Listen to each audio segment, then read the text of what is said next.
Bismillahirrahmanirrahim. Assalamualaikum warahmatullahi wabarakatuh. Waalaikumsalam. Alhamdulillah, la haula wala quwata illa billah, ma ba'du.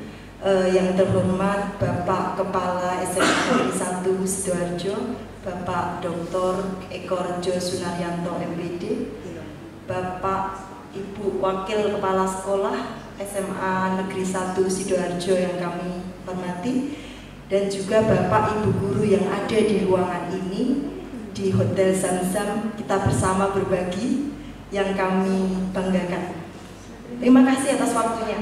Sesuai dengan tema yang diberikan kepada kami, yaitu terkait dengan pembelajaran berdiferensiasi, dan mungkin nanti akan ada asesmen diagnostik. Namun sebelum saya memulai, saya akan bagikan link Bapak Ibu. Bukan apa-apa, link itu sebagai upaya untuk bisa melihat secara dekat panjenengan yang ada di sini, untuk mengenal nama-nama panjenengan, terutama untuk mengenal panjenengan membawai mata pelajaran apa, seperti itu. Mungkin mohon kiranya Pak Eko, Pak Eko, untuk bisa membagi linknya itu, dan secara langsung nanti akan kami lihat. Itu mengisi waktu dulu. Mungkin apa yang akan saya sampaikan ini merupakan hal yang sudah panjenengan lakukan tentunya dalam kurun waktu yang disampaikan oleh Pak Cip tadi, 1 tahun 2 bulan, mengenai pembelajaran yang berdiferensiasi. Mungkin untuk mengingat kembali ya, bahwa pembelajaran berdiferensiasi itu adalah ciri khas dari pelaksanaan kurikulum merdeka. Jadi apa yang membedakan kurikulum 2013 yang sudah kita lewati dengan kurikulum merdeka? Ruhnya ada di dalam bagaimana proses pembelajaran itu dikemas dalam proses pembelajaran yang berdiferensiasi. Kita tahu semua Bapak Ibu bahwa diferensiasi itu mempunyai 3 strategi dalam penerapannya. Boleh saya tahu? Mungkin Bapak Ibu akan menyampaikan apa strategi dari pembelajaran berdiferensiasi itu dalam proses penerapan di ruang-ruang belajar yang kita bangun. Ada yang membantu saya?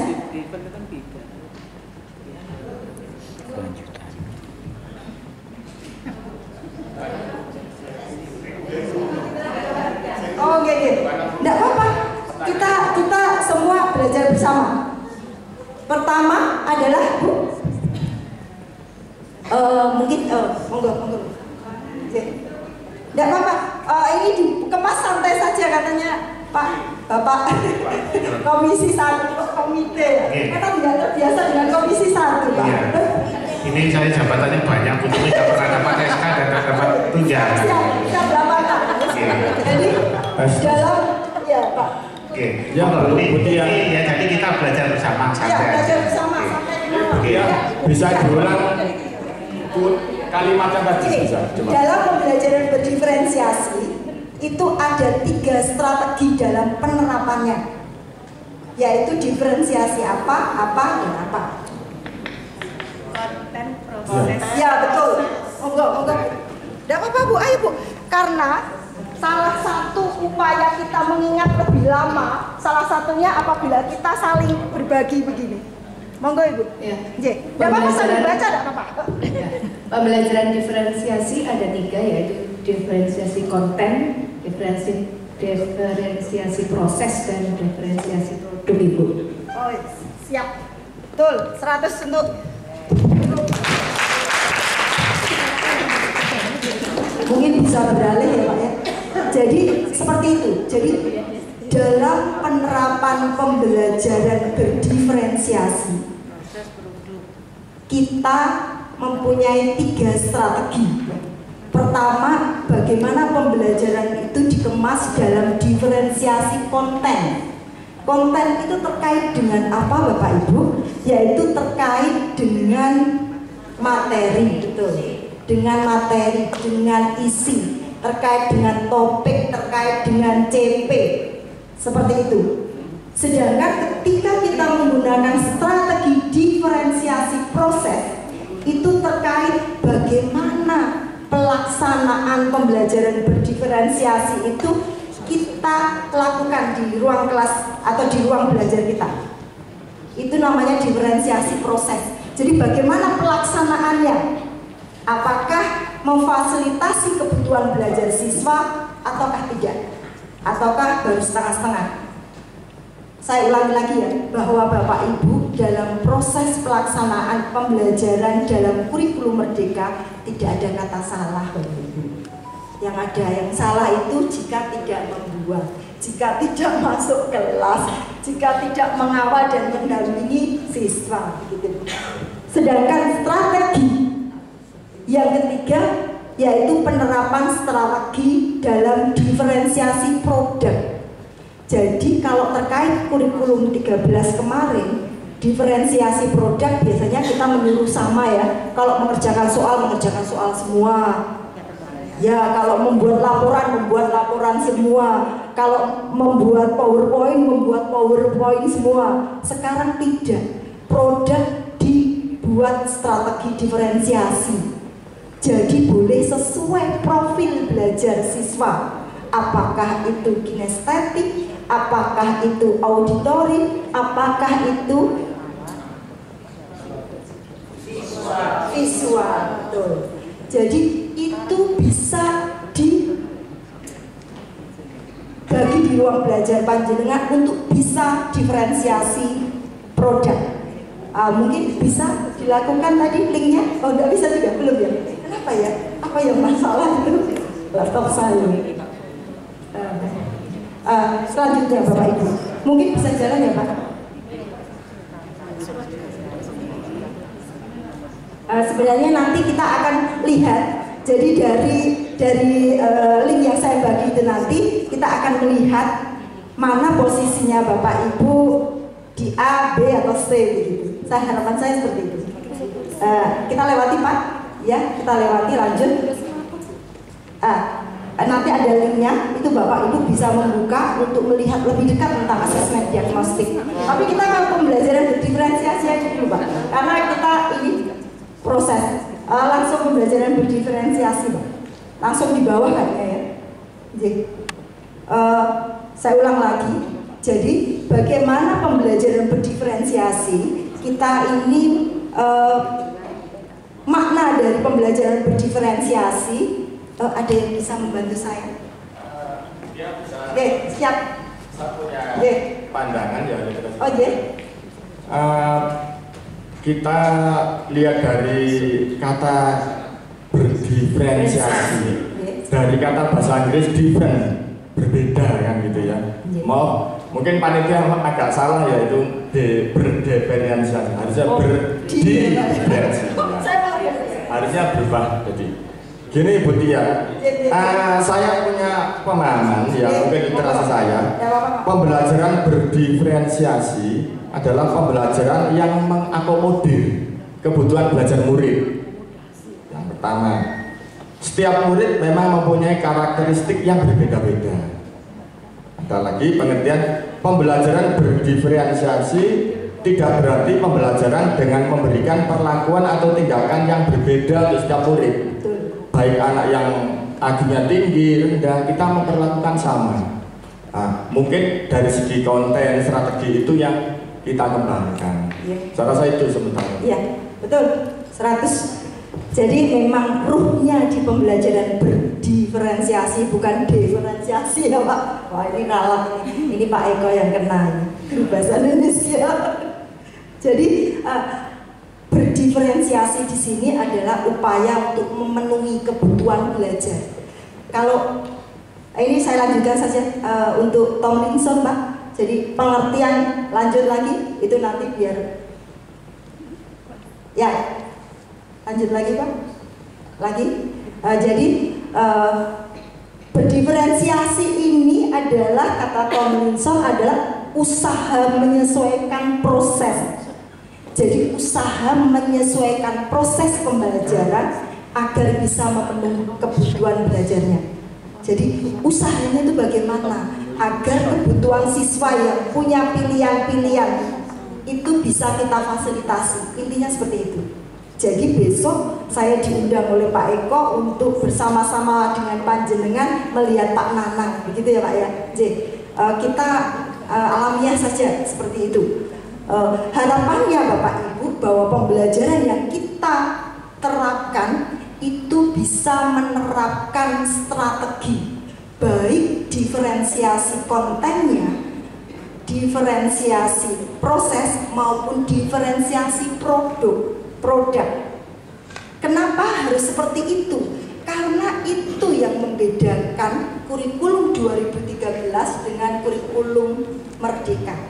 Jadi bagaimana kita fasilitasi ruang belajar itu agar berdiferensiasi. Bagaimana upaya itu bisa kita fasilitasi dengan optimal Bapak Ibu? Itu tentunya kalau kita tahu pemetaan kebutuhan anak-anak kita. Betul tidak? Kalau pemetaan kebutuhan belajar anak-anak kita ketahui, maka kita akan mudah bagaimana kita fasilitasi ruang belajar itu seoptimal mungkin. Caranya bagaimana? Asesmen diagnostik yang bisa menjawabnya. Jadi pembelajaran berdiferensiasi untuk bisa kita memenuhi kebutuhan belajar siswa dengan pilihan-pilihannya, dengan 3 aspek kesiapan belajar, aspek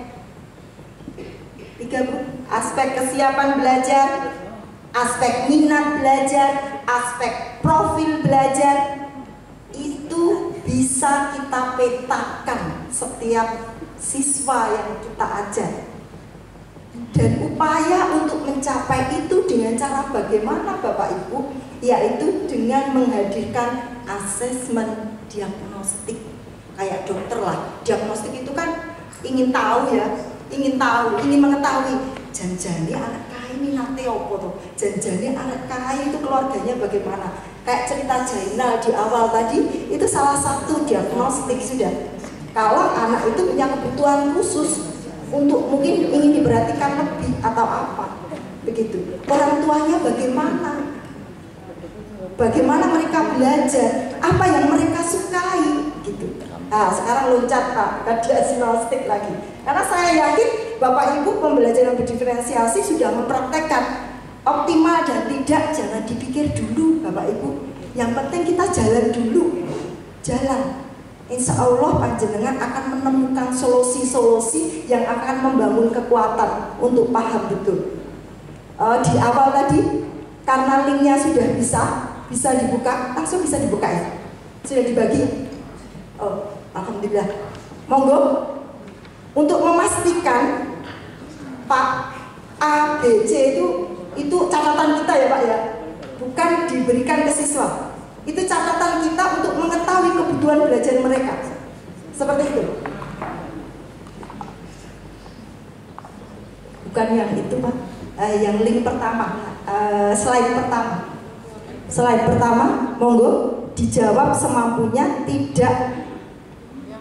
Ya, itu ada 5 pertanyaan dengan 1 nomor, skornya 2. Jadi kalau betul semua akan 10. Nanti karena kita akan memetakan Bu. Jadi anggap saja seperti Pak Nanang besok panjenengan akan diajak peer teaching. Sehingga di dalam ruang belajar kita bersama, kita saling berbagi nih Bapak Ibu. Jadi bukan karena kebetulan saya di depan, bukan saya yang tahu semuanya, bukan. Kita berbagi. Dalam komunitas belajar yang Pak Eko sudah sambungkan ke saya bahwa di SMA 1 akan dibangun komunitas belajar. Jadi tidak harus sesama mapel, tetapi bisa lintas mapel, bisa juga tenaga pendidikan. Bapak Ibu sambil mengerjakan terkait dengan sekarang digitalisasi begitu harus dekat dengan kita, sehingga pertanyaan saya adalah apakah Bapak Ibu sudah optimal dalam menggunakan akun Belajar ID? Belum. Apakah Bapak Ibu ingat akun Belajar ID-nya? Oh ingat, satu saja ingat. Ya, ingat? Passwordnya ingat? Ya. 3 aspek dalam penerapan pembelajaran berdiferensiasi itu terkait bagaimana aspek kesiapan belajar itu kita tahu pemetaannya. Jadi kalau ngajar 20 kelas ya, punten Pak Agus pasti kelelahan. Data itu apakah boleh diambil dari BK? Boleh Pak. Jadi pinter-pinternya guru itu bertanya juga, apakah boleh data itu diambilkan dari wali kelas? Boleh. Jadi aspek kesiapan belajar siswa untuk menerapkan pembelajaran berdiferensiasi agar tahu pemetaan kebutuhan belajarnya bisa diambil dari sumber mana saja. Yang kedua, minat belajarnya boleh dari pertanyaan, boleh dari teman guru, boleh dari kita sendiri kalau kepo habis. Karena kelas 10 kan banyak yang baru, jadi data belum komplit, bisa. Profil belajarnya, apakah anak itu suka auditori, apakah anak itu suka visual, apakah anak itu suka kinestetik, itu bisa dilihat dari tingkah polanya anak, atau bagaimana anak itu belajar di rumah, atau pada saat kita lihat, begitu. Jadi data-data untuk mengetahui dan menurunkan pemetaan mutu untuk bisa optimal dalam pembelajaran berdiferensiasi, kita bisa melihat 3 rujukan aspek itu. Apakah ketiga-tiganya bisa digunakan? Boleh digunakan, boleh salah satu, monggo. Ibu diberi kewenangan, Bapak Ibu diberi kewenangan untuk melihat secara dekat pemetaan mutu berdasarkan aspek kesiapan belajarnya, atau minat belajarnya, atau profil belajarnya. Namun dalam pembelajaran berdiferensiasi, harapannya terbaca, terurai, tergambarkan dalam RPP kita atau RPP plus kita atau modul ajar kita, monggo panjenengan bisa pilih itu untuk bisa terlihat mana diferensiasi kontennya, mana diferensiasi prosesnya, dan mana diferensiasi produknya. Di dalam kurikulum Merdeka pada program sekolah penggerak tahun kedua itu dihadirkan bagaimana desain model pembelajaran itu dikemas dengan kalau saya keliru membaca ya, ini karena bahasa Inggris, backward ya Pak ya, backward design. Pernah dengar Pak Agus? Backward design itu adalah produknya, goalnya itu apa? Jadi misalkan saya dalam pembelajaran ini, saya harapannya, goalnya Bapak Ibu bisa membuat RPP Plus atau pembelajaran yang memfasilitasi diferensiasi. Goalnya ini, jadi membuat, jadi C-nya itu udah 6 ya, membuat. Itu tujuan saya di sini. Seperti itu, sehingga bagaimana nanti kita baru memikirkan setelah kita tahu goalnya, guru-guru akan mampu membuat fasilitasi pembelajaran yang berdiferensiasi. Jadi dalam pelaksanaan maupun dalam rencana, goalnya di situ. Maka bagaimana proses itu baru kita pikirkan. Itulah teori dari backward design. Jadi goalnya itu apa? Setelah tahu goalnya apa, kita baru desain prosesnya. Sehingga kita akan tahu, oh anak auditori itu sudah suruh aja merekam nanti terakhir hasilnya dia rekam, atau kinestetik dia gerak. Jadi kalau membuat, bagaimana dia harus bisa kita fasilitasi, atau dia disuruh mobile keluar kelas, mobile keluar kelas, atau bagaimana. Sedangkan kalau visual, dia akan memperlihatkan produk yang bisa divisual, bisa dipegang. Seperti itu. Nah, ini kalau bermasalah ya sudah Pak. Lanjut skema, tidak apa-apa, karena nanti ini harapannya tuh sebenarnya saya ingin melihat nanti kalau ini bisa diterapkan Bapak Ibu. Jadi diterapkan di ruang kelas sebelum kita memberi pembelajaran awal, itu kita bisa ingin tahu bagaimana kebutuhan belajarnya. klasifikasi ini untuk bisa membedakan, harapannya jangan memperlihatkan ini anak yang mahir, anak tidak. Kita kasih aja mahir, layak, apa gitu, atau bintang 1, bintang 2, bintang 3 begitu. Jadi tidak harus tinggi, sedang, rendah. Kategorinya itu pemetaan mutu itu, pemetaan kebutuhan belajarnya itu tidak harus begitu. Jadi upayakan untuk membuat energi positif di anak agar semangat untuk belajar, tidak merasa waduh saya termasuk golongan yang kurang paham maksudnya, perlu diintervensi tidak. Berikan pemetaan yang menyenangkan. Wah, bintang 1, bintang 2, bintang 3 atau star, apalah terserah, monggo. Yang penting anak tidak merasa bahwa ketika saya belajar tidak senang. Karena apa? Situasinya saya berada di tingkat yang kurang gitu. Seperti itu harapannya Bapak Ibu. Harapannya. Jadi nanti pemetaan itu bisa dilakukan seperti itu. Jadi bagaimana asesmen diagnostik itu mampu memetakan kebutuhan belajarnya. Jadi panjenengan tinggal apa? Di situ ada asesmen diagnostik itu dibagi menjadi, ini dilewati aja halaman sheet ketiga Pak. Jadi asesmen diagnostik itu ada 2 macam Bapak Ibu. Yang satu asesmen diagnostik non kognitif, yang satu asesmen diagnostik kognitif. Apa yang membedakan itu? Yaitu tujuannya mendiagnostik apa kalau non kognitif, kalau kognitif mendiagnostik apa. Perbedaannya, kalau kognitif kan hubungannya dengan pengetahuan ya. Cara bodohnya itu, kalau berhubungan dengan pengetahuan, ingin tahu berapa kemampuan dasarnya, literasinya, itu kita kognitif. Tetapi kalau non kognitif itu berhubungan dengan latar belakang keluarganya, minatnya, gaya belajarnya, seperti itu. Percaya tidak? Kalau latar belakang anak itu berbeda, itu mengakibatkan pola belajar, gaya belajar, dan jangkauan belajar yang berbeda juga. Ya, dan itu kadang malah punya persentase besar ya Bu ya, untuk memetakan kebutuhannya. Makanya di dalam asesmen diagnostik itu ada tahap-tahapannya. Ada 3 tahapan untuk non kognitif. Ya, yang tahapan yaitu persiapan, pelaksanaan, dan tindak lanjut. Apa bedanya dengan kognitif? Kalau kognitif 4 tambah 1 yaitu diagnosis. Karena diagnosis itu harus memutuskan. Kalau memutuskan hubungannya pasti dengan nilai. Nilai itu diturunkan dari apa pengetahuan yang dia punya. Itu bedanya. Tetapi kalau di non kognitif tidak ada diagnosis tahapannya, langsung tindak lanjut. Tindak lanjutnya berupa apa ya? Ketika panjenengan menghadapi Jainal, kan langsung diturunkan ya. Oh Jainal lagi ya.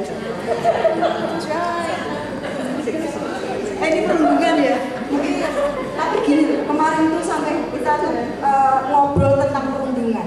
Jadi kadang media itu orang yang dirundung atau yang mengalami perundungan kadang malah ditertawakan dan tertawa terbahak-bahak. Jadi kadang kita tuh malah seneng kalau ada teman kita yang dirundung, karena apa? Ada teman yang suka dirundung dan kita terbahak-bahak dan kita meningkat. Pernah tidak merasakan begitu? Iya. Jadi apakah itu termasuk kategori ukuran perundungan atau tidak? Kita tidak tahu. Karena kita bahagia ketika apa Pak? Iya, betul. Nggak marah, jadi nggak perundungan. Padahal kadang omongannya yang terlontar, kadarnya sudah seperti itu, tapi bahagia. Nah itu, apakah itu termasuk perundungan atau tidak? Ternyata malah meningkatkan itu. Ini non kognitif asesmen diagnostik itu ini tingkat persiapan. Jadi persiapan itu harus kita tahu anak kita terkait dengan bisa minatnya. Jadi kata-kata apa yang memang kita bangun untuk bisa mengetahui anak, aktivitas anak di rumah, minat anak, gaya belajarnya, apa saja yang dilakukan di rumah, siapa saja yang disukai di rumah, pekerjaan apa saja, bagaimana orang tuanya, latar belakangnya, dan sebagainya. Untuk apa? Untuk tahu, untuk memetakan kebutuhan belajarnya. Ini yang poin ini yang penting, tindak lanjut Pak. Tindak lanjut ini karena kita akan menjaring anak-anak yang punya kebutuhan belajar yang tinggi ketika dia non-kognitifnya lemah. Tahu ya Bu ya? Ketika non-kognitifnya lemah, maka kita harus intervensi. Janjane kowe ngopo kok setiap ketemu kae mesti nangis, setiap ketemu guru kae kok kowe mesti wedi. Ono opo? Kowe nek ketemu guru kae mesti melayu. Kudune kan ya teko salaman. Lah opo sih, Dek? Nah, apa yang mesti dilakukan? Bisa Ibu bantu? Bisa Bapak bantu? Apa yang perlu saya lakukan? Apakah itu harus dilakukan oleh guru mapel? Tidak harus, Bu. Tindak lanjut itu lakukan oleh siapa saja. Nanti Bu mulai nyuri, nyuri kelas niku. Datanya kados pundi? Oh ini Pak, monggo. Nah, komunitas praktisi berjalan. Saya punya data Bu, pokoknya kelas 10-1 minatnya kalau ngetos mikul paling ramai. Pokoknya kita tanggung jawab pasti seneng Bapak. Mikul ya. Nah itu kan data itu tidak harus kita nggak bisa capek-capek, nggak apa-apa. Seperti itu fungsi dari asesmen diagnostik non kognitif. Karena bisa jadi prosentasenya itu malah lebih kognitif.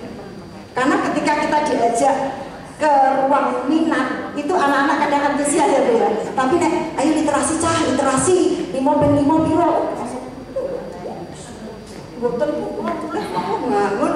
Tapi saya sepak bola. Ayo ke Zanzan, langsung bahagia bersama komisi 1 bersama komite karena nggak bisa komisi. Seperti itu Bapak Ibu. Sekarang kalau asesmen diagnostik kognitif bedanya itu ada 4 tahapan. Bedanya terletak pada diagnosis. Karena apa Bapak Ibu? Di dalam non-diagnosis, di dalam kognitif itu diperlukan pemahaman tentang kemampuan dasar anak untuk memetakan kebutuhan belajar. Ketika pemetaan itu, jadi ketika pemetaan itu pemetaan kebutuhan belajarnya itu kita dapat dari kemampuan dasar yang didapat, itu kita akan tahu mana anak dengan kesiapan mahir, mana anak yang dengan kesiapan layak, dan mana anak yang perlu intervensi kita atau teman kita atau tutor sebaya. Lanjut Pak. Nah, waktu saya ini yang membedakan. Itu hitam diagnosis. Jadi diagnosis itu hubungannya dengan kartu. Kayaknya diagnosismu kan gitu ya. Ya ini analoginya loh Bapak Ibu. Ya enggak gitu ya. Analoginya ini hasilnya gitu. Bu, kalau ada itu 5 atau bu, kok saya dapat 4, saya dapat 10. Nah, itu akhirnya kan bisa membedakan ya, mana anak yang tingkat pemahamannya sudah tinggi, mana anak yang tingkat pemahamannya sedang dan seperti itu. Tindak lanjutnya gimana? Ya kita akan bisa intervensi sudah. Apa yang harus saya berikan di diferensiasi kontennya? Ketika anak yang sudah paham betul, nggak perlu catatan banyak. Nah, sekarang kamu pengayaanmu adalah dampingi teman-temanmu yang perlu pendampingan. Kelompok sana perlu pendampingan, seperti itu. Sedangkan konten yang anak layak dan anak yang kurang mungkin akan perlu ditegaskan. Tujuannya awake dhewe iki gawe RPP plus pembelajaran berdiferensiasi. Kalau jenengan bukan paham pembelajaran berdiferensiasi itu apa saja strateginya, aspek apa saja yang mempengaruhi, bagaimana itu bisa dilakukan, maka tidak akan mungkin tahu dan menerapkan optimal. Betul. Nah, itu juga kalau terkait dengan materi yang akan kita berikan. Kalau anak loh, materinya yang kemarin aja nggak tahu, kita mau, kalau saya kimia ya Bu, misalnya kita mau ke daya hantar listrik, nah, dia loh nggak bisa membedakan mana ion mana atom. Ngopo tuh musim dibagi ion kali atom, nggak piye? Gimana saya bisa melanjutkan? Lah itu perlu intervensi. Apakah intervensi itu harus dari kita loh? Tidak, boleh dari tutor sebaya, itu lebih mujarab. Lanjut. Jadi seperti itu Bapak Ibu. Jadi peranan asesmen diagnostik baik non kognitif maupun kognitif itu sebagai upaya panjenengan untuk memetakan kebutuhan belajar siswa kita. Karena harapannya pembelajaran berdiferensiasi adalah usaha untuk memperbarui proses agar kebutuhan belajarnya bisa kita penuhi. Optimal dan tidak, itu proses yang akan menjawab nanti. Insya Allah Bu, dari 36 siswa itu pasti ada lagi yang 10 yang berhasil kita hantarkan. Kalau toh tidak 36, 10 pertama, lambat laun 20, 30, akhirnya 36 tuntas. Amin. Seperti itu. Kenapa di PPT saya ini saya kasih sekelumit tentang KSE? Pernah dengar KSE Bapak Ibu? Keterampilan sosial emosional. Kenapa ini saya lampirkan? Karena ketika kita memfasilitasi kebutuhan belajar anak, emosi kita pun juga sebagai manusia bisa tidak terkendali. Betul? Makanya perlu. Kenapa dalam pembelajaran berdiferensiasi perlu kita mengenal 5 keterampilan sosial emosional? Apa saja Bu? Pernah dengar? Pertama itu, pernah dengar? Kesadaran diri. Jadi kita harus sadar, kita ini dalam upaya emosinya itu sudah mindfulness ya. Apakah sudah kesadaran penuh atau belum? Kalau kita duduk di depan tapi pikirannya, aku mau bilang biobo ya. Pikirannya begitu, aduh, kok pesta jam 5 saya, ini kayaknya melihat, tapi sebenarnya ruang berpikir kita itu sudah meramai kemana-mana. Pernah itu sering Bu, dan manusiawi. Jadi ketika saya berada dekat dengan suami saya itu memikirkan, aku mau masak ya, kok tidak jajan? Pernah enggak ibu-ibu? Enggak ya? Apalagi kalau perginya tuh tanpa anak, ketoknya seneng. Ya mau masak, ini senengannya anakku. Kok kayak germangan mau loro? Nah, pernah enggak begitu? Ya, jadi itu namanya kita itu belum fokus. Lah, makanya kenapa pembelajaran berdiferensiasi kita butuh KSE Bu? Apa Bu? KSE, keterampilan sosial emosional. Keterampilan sosial emosional itu ada 5 keterampilannya. 1, bagaimana kesadaran diri, bagaimana manajemen diri, bagaimana kesadaran sosial, bagaimana berelasi, bagaimana mengambil keputusan yang bertanggung jawab. Jadi goalnya keputusan yang bertanggung jawab. Ketika saya bukan menghukum, memberi sanksi kepada si A, itu karena saya punya alasan. Apa alasannya? Ya ini. Itu keputusan yang bertanggung jawab. Jadi keterampilan sosial emosional itu ada 5 keterampilan yang harus diasah oleh Bapak Ibu kalau ingin memfasilitasi pembelajaran berdiferensiasi. Karena kita pun manusia, jadi sosial emosional kita pun juga harus diasah dan terus ditingkatkan. Jadi keterampilan pertama adalah kesadaran diri, manajemen diri, kesadaran sosial, kemampuan berelasi, dan keputusan yang bertanggung jawab. Waktunya ya saya. Oke, siap. Siap. Makanya enggak apa, sedikit-sedikit terakhir ya Bu ya, Bapak Ibu, bahwa apa yang harus dilakukan. Coba saya ajarin untuk kita berelasi, untuk kita sama-sama belajar ya. Coba tegakkan Bapak Ibu, tegakkan badan kita, tegakkan dengan rileks, tegakkan dengan rileks. Jangan sandarkan pada apapun tangan kita, boleh dengan ini, ya. Tegak, harus tegak, tegak. Heningkan. Kalau memang menutup mata silakan menutup. Yang belum menegakkan badan, lepaskan semua yang ada di sekitar kita, HP kita, teman kita. Pusatkan pikiran pada apa yang akan saya sampaikan. Bapak Ibu, tegakkan badannya. Ambil nafas dalam-dalam. 1, keluarkan pelan-pelan. Ambil nafas lagi. Keluarkan pelan-pelan, keluarkan pelan-pelan. Jangan tergesa-gesa. Ambil lagi nafas. Keluarkan pelan-pelan.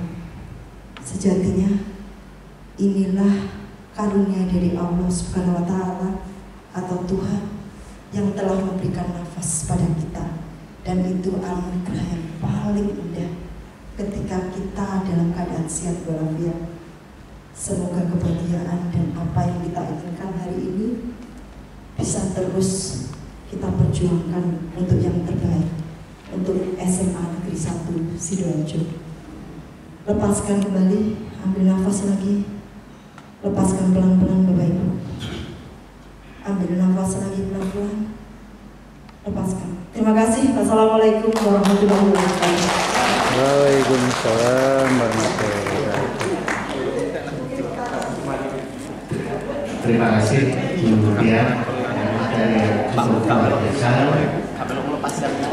Sebelum kita mengakhiri, mungkin dari Bapak Ibu ada yang perlu ditanyakan. Saya didiagnosa oleh Pak Nana. Saya termasuk yang visual. Saya lebih suka lihat orang menari dangdut daripada ikut dangdut dan ikut nyanyi. Nanti kan saya visual. Itu. Nah, cuma yang saya tanyakan bagaimana sih kalau trik untuk bisa mengakomodir gaya belajar anak-anak yang bermacam-macam. Sementara saya itu visual. Bagaimana mengakomodir pembelajaran anak-anak yang kinestetik maupun yang audio.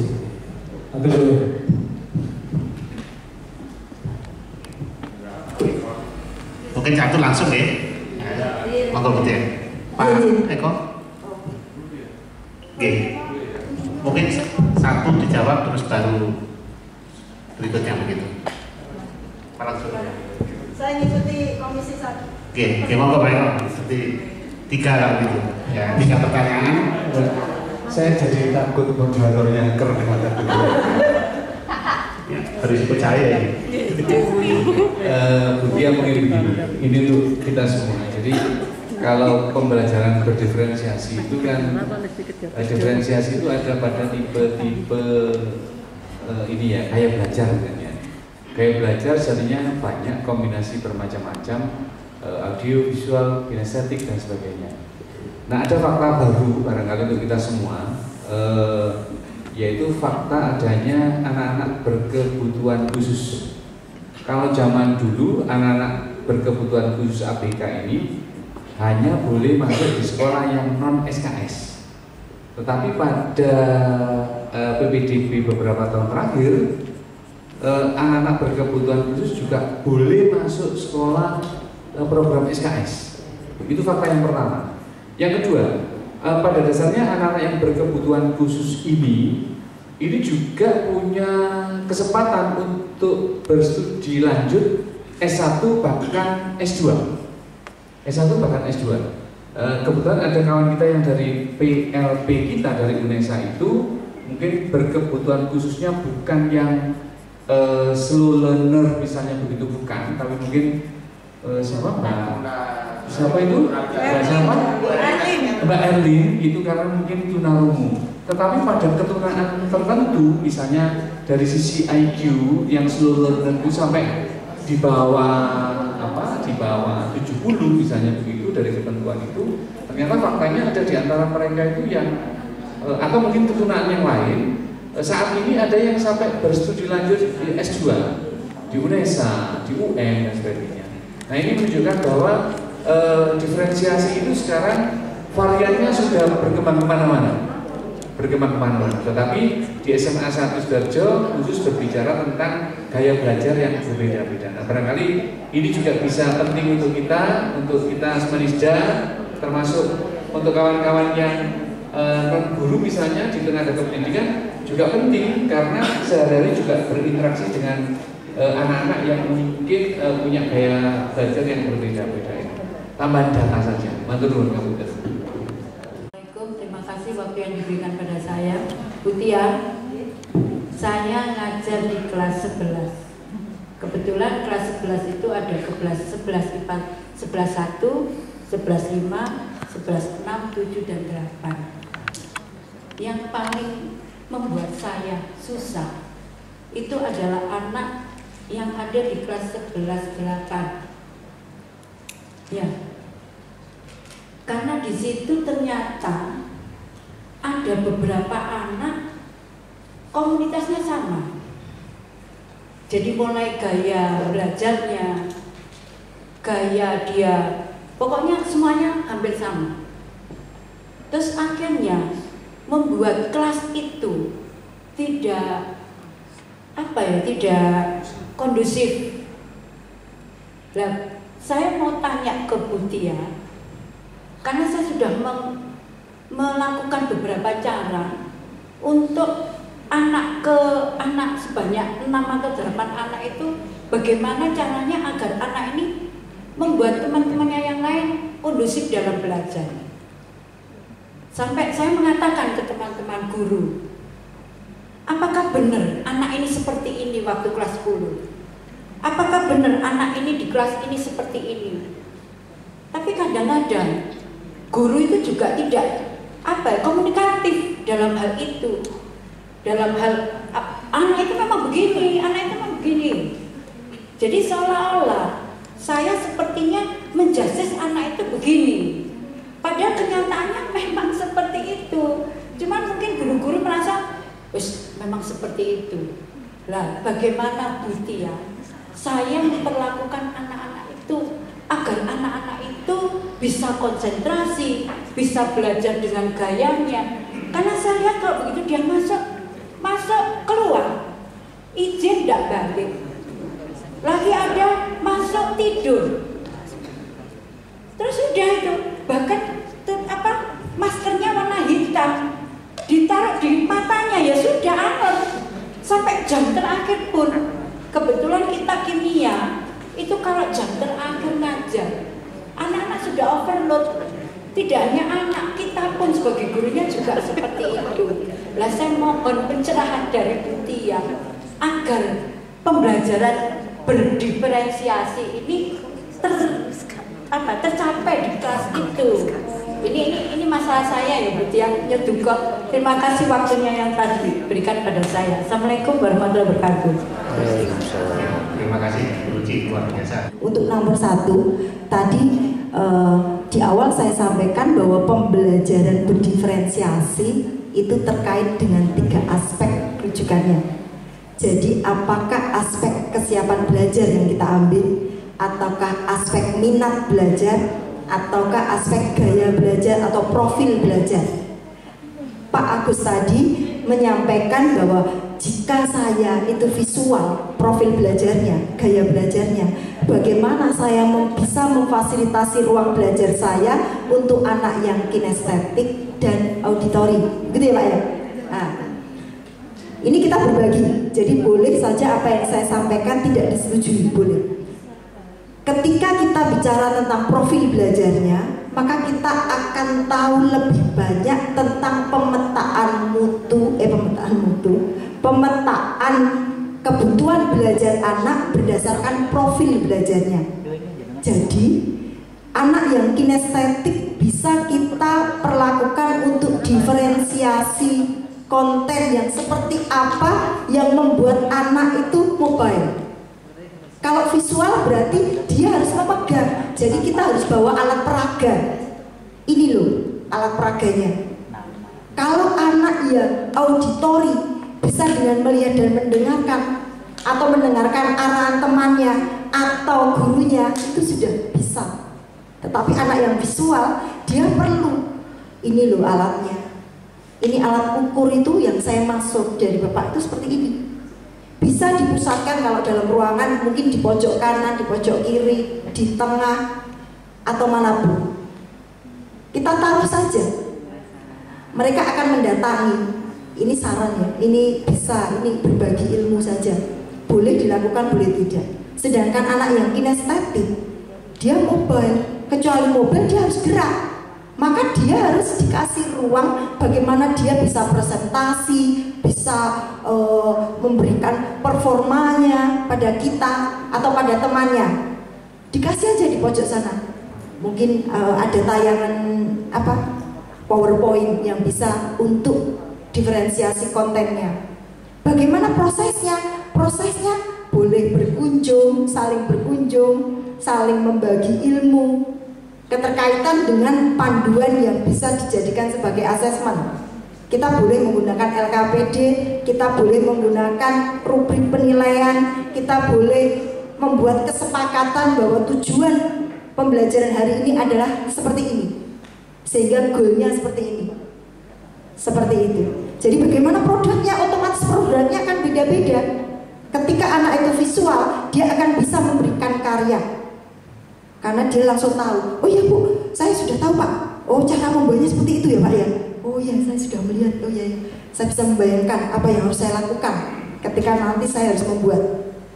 Tapi kalau anak auditori, dia cukup menyampaikan dengan rekamannya atau dengan videonya, dia sudah bisa memberikan. Sedangkan anak yang kinestetik, dia harus performa kepada temannya, kepada gurunya, kepada orang di luar sana atau kelas lain, monggo. Seperti itu. Itu kalau pertanyaan yang Pak Agus. Sedangkan pertanyaan Bu Ruci itu terkait asesmen diagnostik untuk salah satu kelas yang diajar, yaitu kelas 11-8, karena terkendala anak-anak sebanyak 6 atau 8 tadi, itu agak tanda kutip begitu. Nah, itulah asesmen non-kognitif, asesmen diagnostik non-kognitif berperan. Jadi ketika kita dihadapkan pada anak yang membuat masalah, jangan kita membuat ruang berpikir kita kalau dia masalah buat saya. Justru dia adalah unik buat saya. Ayo nak, ngobrol yuk, ngopi bareng, misalkan, atau yuk nonton perpustakaan bareng. Kira-kira siapa temanmu yang paling kamu sukai untuk diajak ngobrol bareng? Atau siapa ya orang yang bisa kamu percaya untuk ngobrol sama ibu? Karena harus ada orang ketiga yang memberitahu untuk bisa diskusi itu optimal. Karena kalau kita berdua, kita tidak akan tahu, tidak harus kucing gitu. Jadi kita bisa Bu mengajak. Kita harus KSE. Jadi kita harus KSE ketika kemampuan berrelasi kita gunakan. Jadi bagaimana kita mengajak anak itu dalam ruang berpikir kita, tapi tidak menganggap bahwa dia adalah masalah buat saya. Seperti itu. Sehingga itu saya pikir itu memang berat Bu Ruci. Jadi itu harus membangunnya harus pelan, dan tidak semua orang anak itu akan percaya Bu. Jadi makanya tanyakan itu dengan asesmen diagnostik non kognitif.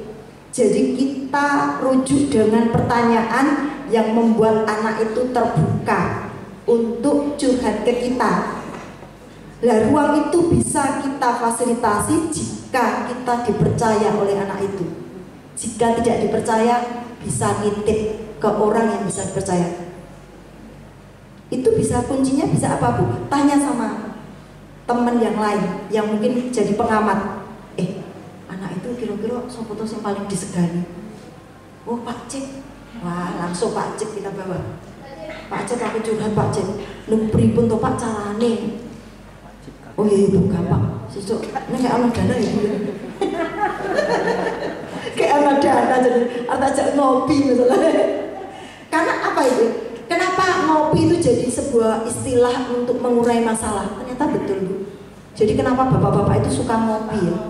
Karena kopi hanya seteguk itu ternyata itu bisa mengurai segala masalah. Karena apa? Ruang berpikirnya terbuka. Atau ngeteh itu karena kita jadi terbuka. Wah, sudah ada. Mungkin itu ya Bu Ruci. Terima kasih atas waktunya. Lebih dan kurangnya saya mohon maaf. Wassalamualaikum warahmatullahi wabarakatuh. Terima kasih Bu, ya, beri aplaus kepada Bu Dian. Bapak Ibu, ini waktu di HP saya, jadi 17.27 ya. Jadi mungkin pertanyaan yang belum sempat disampaikan masih ada waktu. Besok pagi insya Allah Bu Tia masih mendampingi kita ya. Jadi bagaimana praktek kita selama ini, Bu Tia besok masih bisa melihat, mungkin memberikan masukan, kemudian teman-teman masih juga bisa bertanya kepada Bu Tia. Saya kira itu pertemuan di sesi yang pertama ini ya. Saya tidak menyimpulkan, Bapak Ibu sendiri yang menyimpulkan. Saya akhiri, terima kasih, mohon maaf, assalamualaikum warahmatullahi wabarakatuh.